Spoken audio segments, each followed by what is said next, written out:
Hello and a very good morning to everyone, especially to our beloved lecturer, Madam Liz. Today, our group will be discussing the concept of tourism demand, which are effective and suppressed demand. Before we begin, let us first introduce ourselves. My name is Nur Arisha, and with me are my group members, Dia Hazika, Muhammad Khairul Iqmal, Nur Ain Husna An-Nisa, and lastly, Humaira Nadira. We are so excited to share with you guys what we have learned. Tourism demand is extremely important because it shapes the tourism industry, started from airlines, hotels, and travel agency, and also even a government. Without understanding demand, it will be very hard to plan for future tourism activities. When we talk about tourism demand, we are not just looking at the number of people traveling. We are also thinking about those who want to travel and even those who choose not to. In today's presentation, we will explain the 4 types of tourism demand, which are: first, effective or actual demand; second, suppressed demand; third, no demand; and lastly, irregular demand. Now, let's move on to the first part. Good day. Today, I would like to explain a bit about effective demand in tourism. Effective demand, also known as actual demand, refers to the real number of people who are actively involved in tourism. In other words, it represents those who actually go on trips and travel for leisure, business, or other purpose. This type of demand is usually measured using 2 key factors.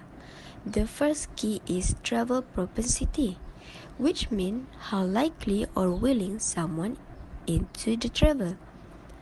The second key is travel frequency, which refers to how often a person travels. For example, once a year, twice a year, or maybe even more. For instance, someone who travels abroad twice a year would be considered to have high travel frequency. On the other hand, a person who only goes on vacation once every few years would have a low travel frequency. Effective demand is considered the easiest type of tourism demand to measure. This is because it is clearly reflected in tourism data, such as the number of arrivals at airport, hotel bookings, and information gathered from travel agency or official tourism department. Because of this, effective demand is often the main focus when collecting tourism data. The information gathered is very important as it helps government and tourism business make decisions. They use this data to plan tourism campaigns, improve tourism facilities, and determine where to develop new travel destinations.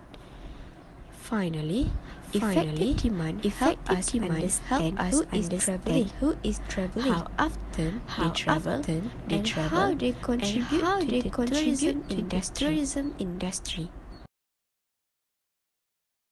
Next, I'm going to explain about suppressed demand, which means people who want to travel but cannot because of certain reasons. There are 3 main reasons we will look at. First, we have economy declines. This happens when people are struggling financially. Even if they really want to travel, they can't afford flights, hotel, or other travel costs. So, they choose not to travel, not because they don't want to, but because they can't. Second is health conditions. Some people may have physical or mental health issues that make traveling difficult. For example, they may need medical equipment or regular care, which makes it hard to go on trips, especially far from home. Third is social anxiety. This is when someone feels nervous or uncomfortable being around crowds or in unfamiliar places. It means stop them from going on holidays even if they have the money and are physically healthy. All these people are part of what we call suppressed demands. People who don't travel even talk they want to. In contrast, effective demands include those who do travel, they have the ability, health, and confidence to take trips whenever they like. So, in conclusion, when we study tourism demands, we need to think about more than just current travelers. We should also consider the people who want to travel but face barriers. By understanding and reducing these barriers, we can open up tourism to more people and make the industry more inclusive. Hi everyone, my name is Nur Anisa, and right now I will explain more detail about no demand. Okay, let's start from what is no demand. No demand is individual who simply do not wish to travel or regardless of their financial status, physical capabilities or availability of time. They are people who are not hindered by external barriers such as cost, health or work commitments, but instead exhibit genuine, intrinsic disinterest in tourism altogether. Next, let's take a deeper look into the characteristics that define this group. Firstly, there is a clear lack of motivation. These individuals do not feel any excitement or sense of curiosity when it's come to visiting new places, learning about other cultures, or experiencing different environments. For them, travel lack appeal. It does not align with their lifestyle and they see no reason to encourage in it. This group find no personal benefit or joy in such experiences. Secondly, is personal preference. Some people are naturally introverts and home-oriented. They find joy and satisfaction in their daily routines, activities that are close to home. For these individuals, travel may seem disruptive rather than refreshing. Another that, cultural and social factors also can be one of the reasons for individuals who don't want to travel. In some communities, travel is not seen as a priority. Perhaps their culture emphasizes staying close to family or focusing on responsibilities at home. People may see traveling as unnecessary or even as a luxury that does not align with their values. Last but not least is negative perception of travel. People who had bad experiences in the past, perhaps a stressful flight, an illness during a vacation, or another else, this experience may cause individuals to associate travel with discomfort, anxiety, or risk. This also can contribute to a decision to avoid travel entirely. To help visualize this group more clearly, let's look at the example is imagine a retrier who find fulfillment in spending time with grandchildren and they have a time, but not for going to traveling. Now I'm going to explain about irregular demand in tourism. Irregular demand refers to unpredictable change in the number of tourists visiting a destination. Unlike regular or seasonal patterns, irregular demand doesn't follow a fixed schedule and can change suddenly due to factors like trends, social media influence, weather conditions, political situations, or economic change. To understand irregular demand better, let's look at three related types of demand that often contribute to it. First is latent demand.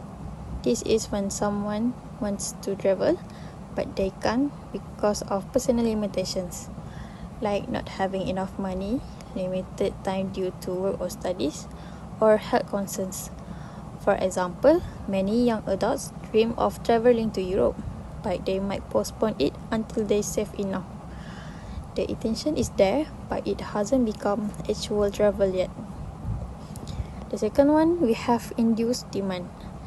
This is demand that's triggered by external influence like marketing, promotions, or social media. People may not be planning to travel, but when they see an influencer posting about a tropical island or a limited time flight deal, they suddenly feel the urge to book a trip. This kind of demand is powerful but also unpredictable. Third is seasonal demand. This refers to change in travel demand depending on the time of year. During school holidays, public holidays, or festive season like Hari Raya or Christmas, travel demand increases sharply. However, during the off-season, like during exam periods or the rainy season, demand often drops. Travel companies must be prepared to adjust their pricing and services during this period. In conclusion, irregular demand is a major challenge in tourism because it is not easy to predict or control. However, by understanding the role of latent, induced, and seasonal demand, tourism operators can prepare better and respond more effectively when sudden change happen. Flexibility and quick decision making are key in managing this type of demand. In conclusion, tourism demand is not just about who is traveling now. It includes those who want to travel but cannot, and even those who have no interest at all. By studying effective demand, suppressed demand, no demand, and irregular demand, the tourism industry can plan smarter and make better decisions for the future. Tourism is a dynamic and ever-changing industry, and understanding demand is the first step towards success. Thank you for listening to our presentation.